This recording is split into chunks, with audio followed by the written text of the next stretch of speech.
Hello everyone, আজকে problem number 18 এবং এটি একটি beginner problem. First of all আমরা দেখে আসি আমাদের প্রবলেমে কি বলা হয়েছে। Input two numbers. সো এখানে আমাদের ইনপুট নিতে বলা হয়েছে।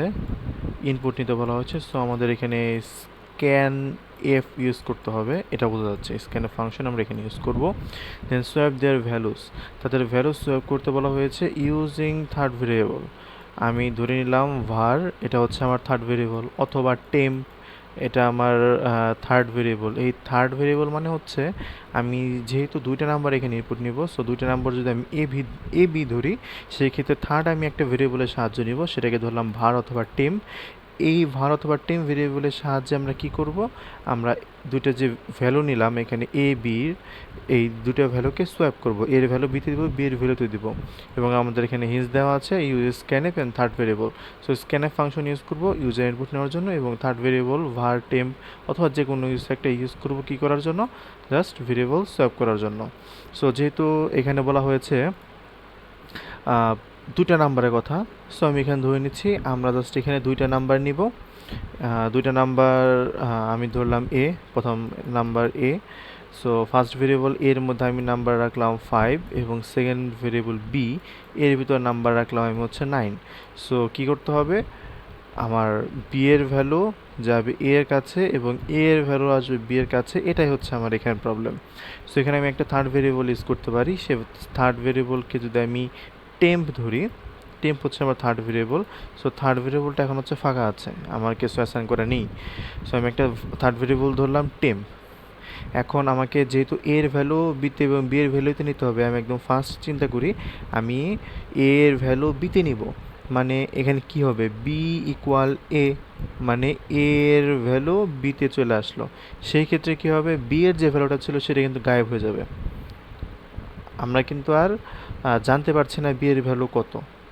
বা আমি আমি যদি এমন লিখি যে এ ইকুয়াল বি, সেই ক্ষেত্রে এ এর যে ভ্যালুটা সেটা বি এর মধ্যে থাকবে, বাট এ এবং বি এর ইন্ডিভিজুয়ালি ভ্যালু কত ছিল সেটা কিন্তু জানা যাবে না।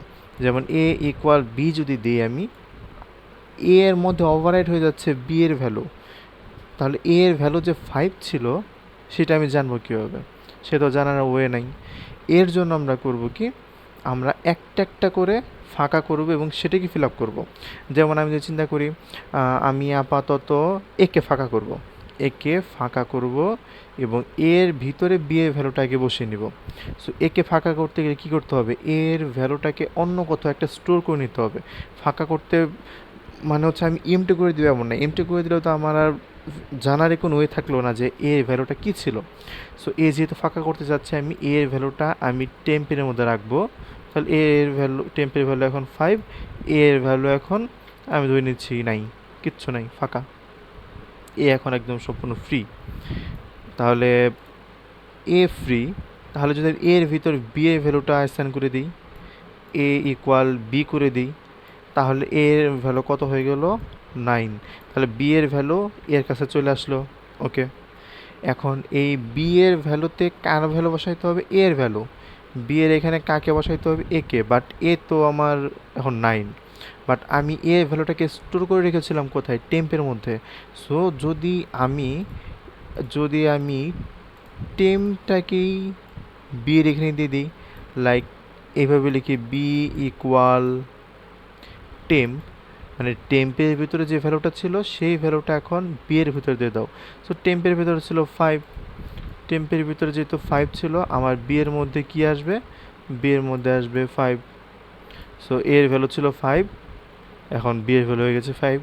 বি এর ভ্যালু ছিল 9, এখন এর ভ্যালু হয়ে গেছে 9। এখানে থার্ড একটা ভেরিয়েবল টেম্প ইউজ করা হয়েছে আমার যে কোনো একটা এ অর বি, যে কোনো একটাকে স্টোর করে রাখার জন্য, যাতে যখন আমি সোয়াইপ করব আমার প্রিভিয়াস ভ্যালুটা হারিয়ে না যায়। সো এটা যদি আমি কোড ইমপ্লিমেন্ট করতে চাই, সেই ক্ষেত্রে এটা হচ্ছে একদম বেসিক স্ট্রাকচার, ইন্ট মেইন, দেন আমার হেডার ফাইল, দেন এখানে আমি দুইটা ভেরিয়েবল ডিক্লেয়ার করে নিয়েছি, এ এবং বি। এ যদি 5 হয়, বি যদি 10 হয়, আমি ধরলাম বি এর ভ্যালু 10 না 9, যেটা আমরা এক্সাম্পলে দেখিয়েছিলাম সেটাই দেখি। এবং টেম্প নামে একটা আমি থার্ড ভেরিয়েবল ইউজ করলাম, এবং এখানে আমি এই লাইন পর্যন্ত যদি আমি প্রিন্ট দেখি যে এই লাইন পর্যন্ত প্রিন্ট, এই সম্পূর্ণ যদি আমি কমেন্ট আউট করে দিই, সেই ক্ষেত্রে যদি রান করি আমার ভ্যালু ছিল বিফোর কি এ এর ভ্যালু 5 এবং বি এর ভ্যালু 9। এখন যদি আমি এটাকে সোয়াইপ করি, যেমন এখান থেকে আমার সোয়াইপের ফাংশন শুরু হচ্ছে যে আমি টেম্প ইকুয়াল এ, মানে এ এর ভ্যালুটা যেটা ছিল সে এ এর ভ্যালুটাকে টেম্পের মধ্যে রেখে নিচ্ছি যাতে এ এর ভ্যালু কত ছিল সেটা হারিয়ে না যায়, টেম্পের মধ্যে রাখলাম। এখন আমি তো এ কে খালি করে দিয়েছি, যে এখন বি এর ভ্যালু এতে আসতে রেডি, এখন আর কোনো প্রবলেম নেই। সো আমি বি এর ভ্যালুটাকে এতে অ্যাসাইন করে দিলাম। এখন বি এর ভ্যালু এতে চলে এসেছে, এখন একটাই কাজ বাকি, বি এর ভ্যালুটাকে চেঞ্জ করা, মিন্স বি এর ভ্যালুতে এ এর ভ্যালুকে রিপ্লেস করা।